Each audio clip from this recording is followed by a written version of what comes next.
hope you guys dug that little lick. I am very excited to teach it to you. But first, this video is sponsored by Skillshare. Skillshare is an online learning community with thousands of inspiring classes for creative and curious people. Explore new skills, develop existing interests, and get lost in creativity, which, let's be honest, we all kind of need right now.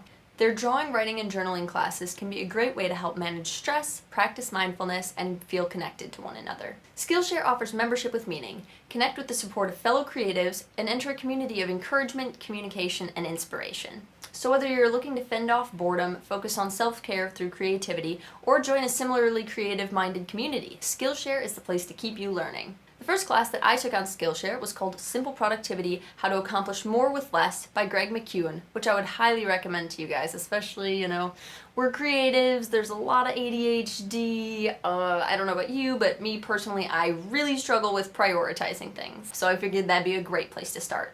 It gave me numerous tips on how to eliminate unnecessary clutter from my work and brain, and helped me carve out space to plan and feel prepared for the week ahead. Also, Skillshare is giving away 2 free months of premium membership to the first 1,000 people who click the link in the description box below to help you explore your creativity. What better time than now? After that, it's about $10 a month, so it's kind of like a streaming service, but for knowledge.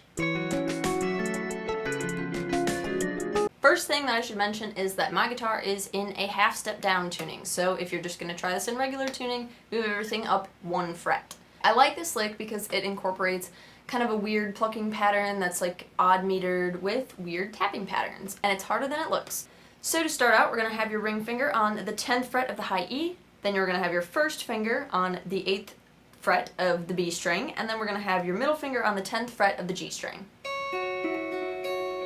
In the count of 5, so 1, 2, 3, 4, 5, and this carries out throughout the whole first pattern. So then you're going to move up, so you have your ring finger on the 13, your first finger on the 11, and your middle finger on the 12 of the G string. You're going to repeat the same 5-note pattern, and then you're going to move your whole shape down a string. So far that's... Then you're going to move on the same strings all the way up to 16, 14, 16, and that's going to be with your ring finger, first finger, and then middle finger. Same plucking pattern, still in 5, so it's going to be like...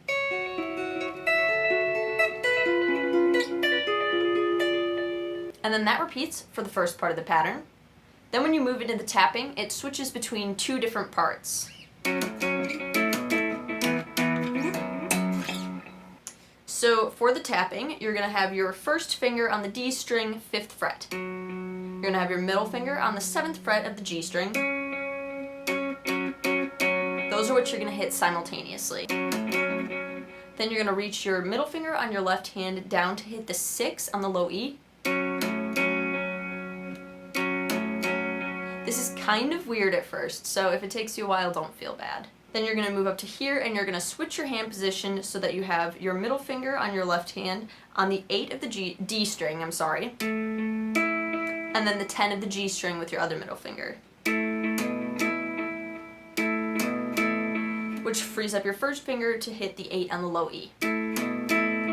So together that's... Then you're going to move down a string so that you have your first finger on the 10, your first finger on your left hand on the 8 of the A.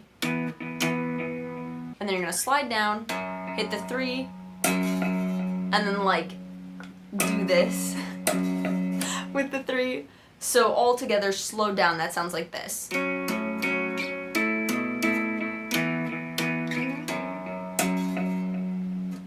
Now, the second half of this gets a little bit easier because we're done with the crazy tapping. So then you're just going to be going like... Those chords are 5 and 7, your first finger on the 5 of the D string, and your ring finger on the 7 of the G. Then you're just going to move that shape up to the 8 and the 10 on the same strings. Then you're going to go like this. So you've got your first finger on the 10 and your middle finger on the 11. Then you're going to jump up to 15 on the G and 16 on the B. So again, that's... And then it just goes back to the plucking pattern. I I hope you guys enjoyed that lesson. If you want to check out Skillshare, it really is a wonderful resource. It is in the link in the description below. And the link below that is the link to the backing track for this lesson if you want to practice this on your own. If you'd like to download the tab, that'll be available on my Patreon. Thanks so much, you guys.